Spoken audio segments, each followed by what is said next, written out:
Ce matin, le thème que Dieu me fait la grâce de partager avec vous, avec l'aide du Saint-Esprit, s'intitule La conquête de Canaan. Dis à ton voisin, la conquête de Canaan. Donc ta manière de parler ne m'inspire pas de prêcher ce matin. Je prêche en 45 minutes et puis j'arrête. Dis à ton voisin, la conquête de Canaan. La conquête de Canaan. Dis à ton voisin, la conquête de Canaan. La conquête de Canaan. Dis à ton voisin, la conquête de Canaan. La conquête de Tu Canaan. n'as pas dit fort que ça. Dis la conquête de Canaan. La conquête de Canaan. Sois béni, ma fille. Amen. J'ai compris une chose avec Dieu. La marche chrétienne est une marche de victoire déjà acquise. La marche chrétienne, la marche que tu mènes avec Dieu, ta relation avec le Seigneur est une relation de victoire. Amen. Est une relation de victoire déjà acquise.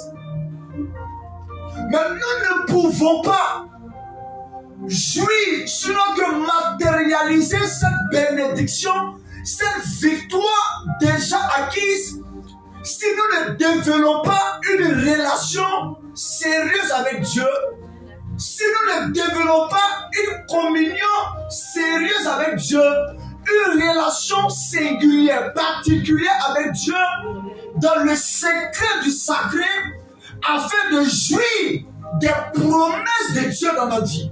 Amen.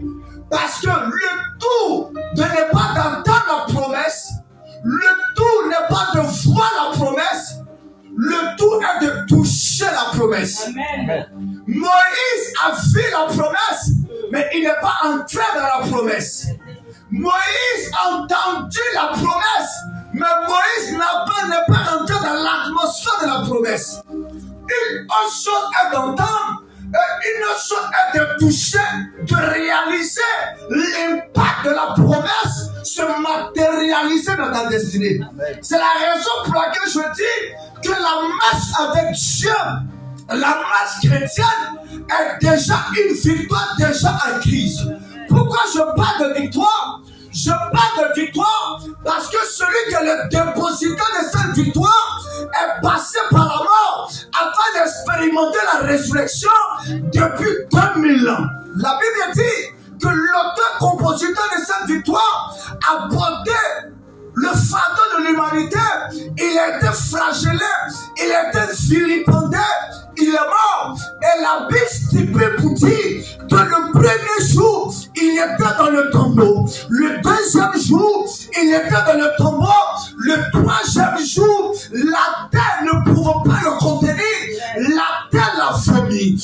En d'autres termes, la terre a manifesté une nausée en tel sait que celui qu'on accusait hier était obligé d'expérimenter la résurrection. Ce qui veut dire quoi? Ce n'est pas toutes les bénédictions qui concernent ta destinée que le diable a la capacité d'avaler. Ce n'est pas toutes les opportunités qui concernent ta vie, qui concernent ton élévation, qui concernent ta stabilité, que le diable a la capacité d'avaler. Il va avaler un certain nombre de choses, mais en ce qui te concerne, ce que le diable va avaler, il sera obligé de rendre. Pourquoi? Parce que c'est une promesse. Ce qui n'est pas une promesse peut être avalé, mais ce qui est une promesse de Dieu, lorsqu'elle a avalé les rendus, qui a dit Amen, ce matin je commence à te parler. Amen.